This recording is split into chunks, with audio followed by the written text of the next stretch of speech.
February 2022, Russia invades Ukraine. And this is such a major event that it overshadowed many other major international events that normally would have received a lot of attention. And one of these such events was that the United States banned the import of all avocados from Mexico. And the reason that the United States did this was because one of the fruit safety inspectors had himself and his family threatened by Mexican cartel members. And this seems like a very random thing to happen in the fruit industry, so I decided to go digging. And to cut a really long story short, it looks like that the infamous Mexican drug cartels have now infected the avocado and lime industries.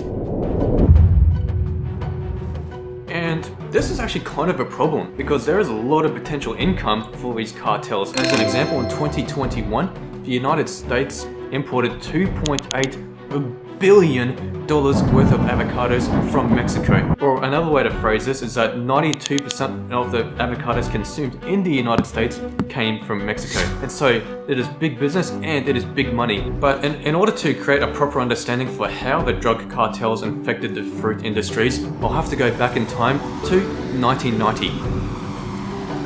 So, it's the 1990s and there's a drug cartel called the Valencias.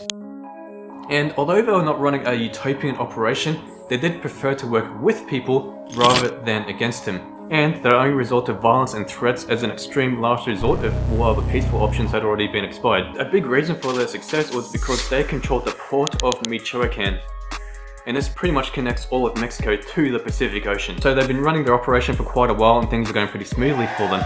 Well, this was until the early 2000s when other cartels became jealous. And so they worked with each other to try and overthrow the Valencias. And after they took at the Valencias, these two cartels then turned on each other. And things got so ugly with all the violence that they're causing on the streets that the federal government had to intervene. And so the Mexican army came in, and at first they had very little success. Until they had the idea that they should partner with one of the local cartels, then they'd have the strength and the might and the budget of the government, along with the local knowledge of the streets from one of these cartels. And so the cartel that they chose to partner with were referred to as the Viagras. And I know for a fact here right now that you're thinking, the Viagra, that's something else, isn't it?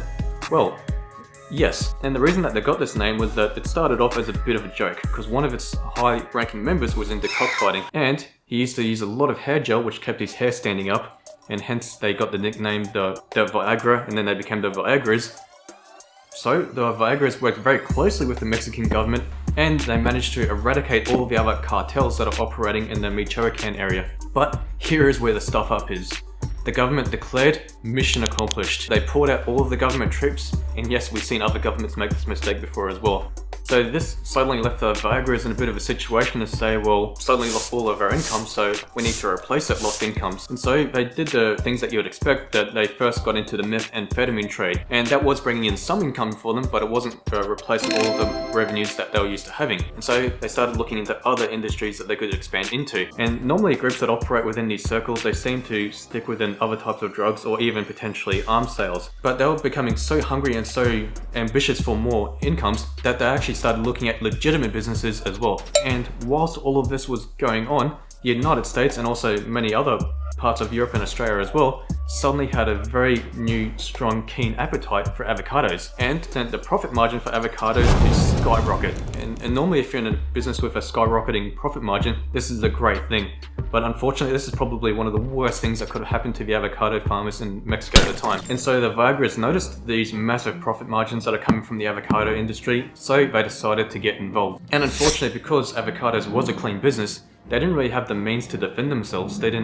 It wasn't like they were competing with a rival cartel who would fight back. These were just normal farmers. And unfortunately, many of these farmers ended up really suffering at the cartel's hands.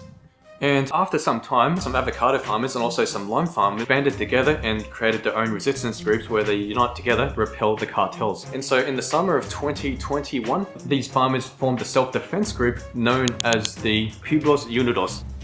In the time that has followed, there's since been skirmishes, kidnappings, and the burning down of rival farms. And it has now gotten to the point where avocados could be considered a conflict commodity in the same league as a blood diamond. So the Viagras, along with the other smaller cartels, have evolved to become such a massive problem to Mexico, and especially Mexico's avocado and lime farmers. And they've been slowly getting worse and slowly getting worse and slowly getting worse until one day they tried to take on the United States government themselves. So in February 2022, a member of a Michoacan cartel, most likely the Viagras, but that isn't confirmed, threatened the US safety inspector and his family when he observed that there may potentially be a disease on one of the fruit shipments. And they have every reason to take this threat seriously. And this is because in 2019 a few US fruit inspectors had been taken away at gunpoint and threatened, and also in 2020 a Mexican USDA employee inspector for citrus fruits was murdered by the cartels. And so after that happened, the US made it very clear to Mexico that this were to stop, and if there were to be any more threats or any more violence towards their inspectors, they would immediately cut imports. So in February 2022, the United States made good on its promise when one of their inspectors received a threat, and they banned all avocado imports from the nation of Mexico, and this ban would stay in place until the safety of all the fruit inspectors can be guaranteed by the Mexican government. So you can imagine the millions and millions of dollars that this would have cost the cartels. So you can probably imagine that the cartel member that took it a little bit too far to threaten the American inspectors, I'm assuming that internally they probably would have been very heavily punished by the cartels for basically stepping over the line and costing them millions of dollars. Anyway, later the Association of the Avocado Exporting Producers and Packers of Mexico, or APM, came back to the Americans with a proposal on how they could guarantee the safety of all the American-based inspectors. And with this proposal too, there's only one part of Mexico that actually ticked all the boxes for the Americans to be allowed to export, and this is the Mexico state part of the Mexican country. And so the state of Michoacan, they're actually still banned from directly exporting. And so now you're pretty much up to date on this issue.